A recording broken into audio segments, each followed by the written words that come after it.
Let's get right to it. Fishing poles? It's This Week in Cruton.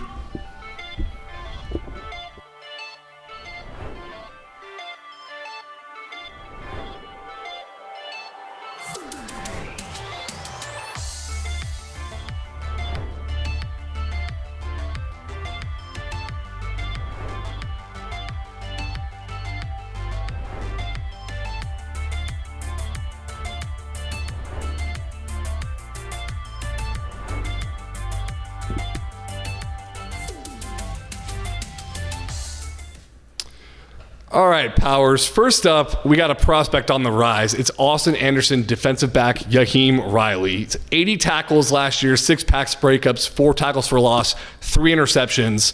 He was one of 9 new 4-stars named by you to the Dave Campbell's 4-star group yesterday.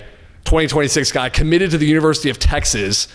Why is he our prospect on the rise? Yeah, it's weird to say that Yaheim Riley would be one of the prospects on the rise because he's a well-known commodity, right? You mentioned that he was one of the top stat-producing defensive backs in this cycle last year. Well, we were one of the first ones to name him a 4-star, and the reason why we named him a 4-star is his tremendous versatility. I think he's a defensive back who could really play anywhere in the secondary. I think he could play safety, which you see tremendous range from him at the safety position, but I think he could easily slide over to play corner as well. He can play nickel.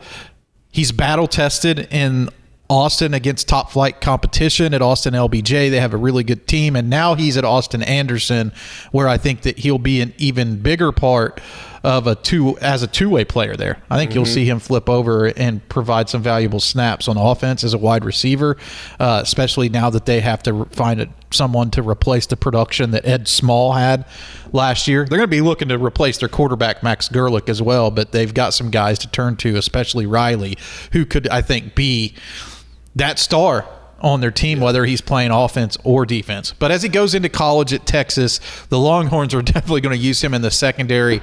And the comparison I like to make for him body-wise and style-wise is Caden Stearns. Now, Caden Stearns was one of the top-rated players in the entire country, and I don't think Riley is going to climb to the top of those lists because, you know, Stearns was like MVP at the Nike camp and, you know, got an invitation to the Army All-American Bowl back in those days and got a chance to showcase himself on the top platforms, but Riley should remind some Texas fans of him.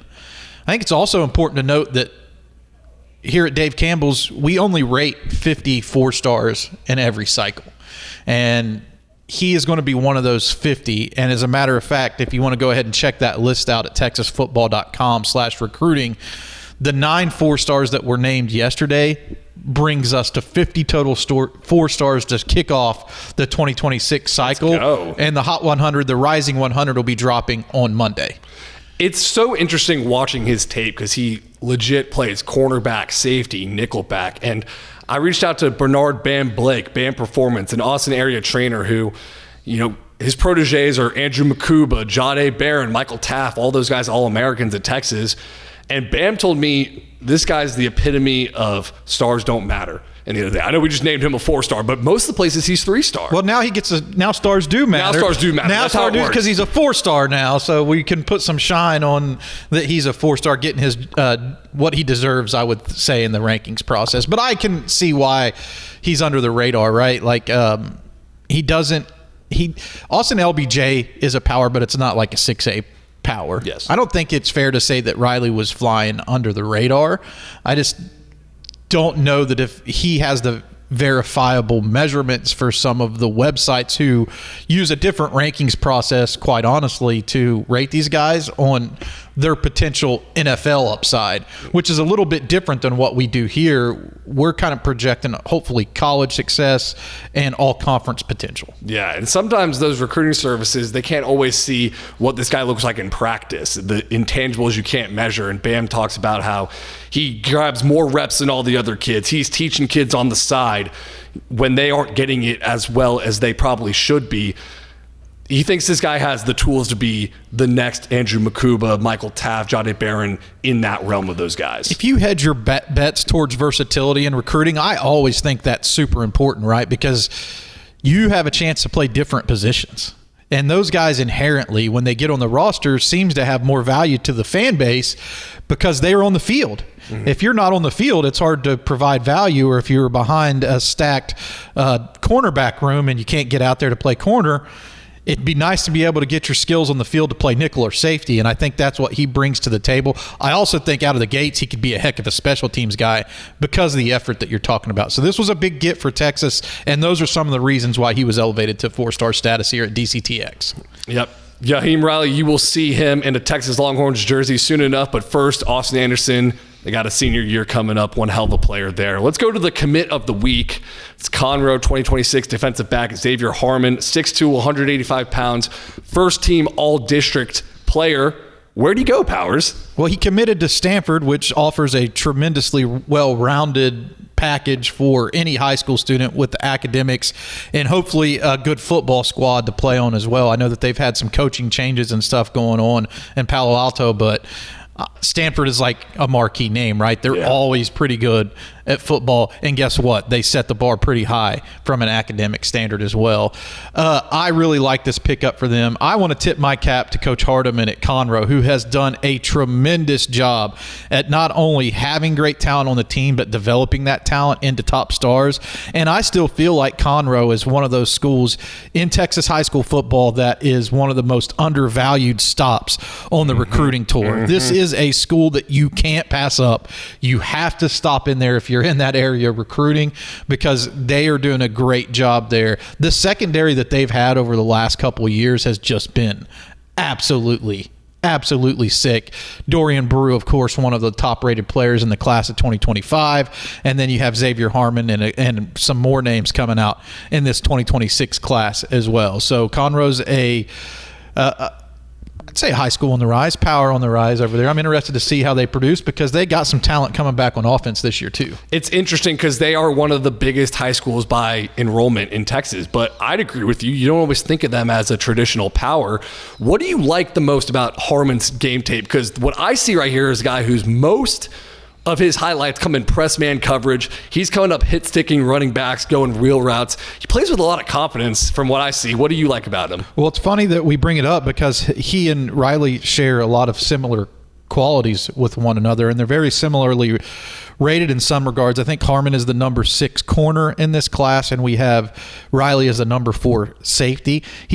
He's a guy who I feel like is big enough and strong enough to, like you said, play on an island, play press, and take on that bigger, stronger wide receiver in one-on-one scenarios. But because of his length and aggressiveness, I also see him potentially playing safety as well. I wrestled with the decision whether to rank him at safety or corner internally, so you can see how tough a call that is. You saw the first clip; he completely just took somebody's face off. Yeah, and he does that quite often.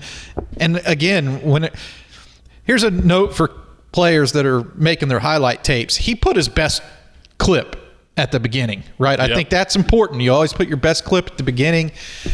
But he worked in his special team stuff a little bit later on to show off, look, I'm playing with effort.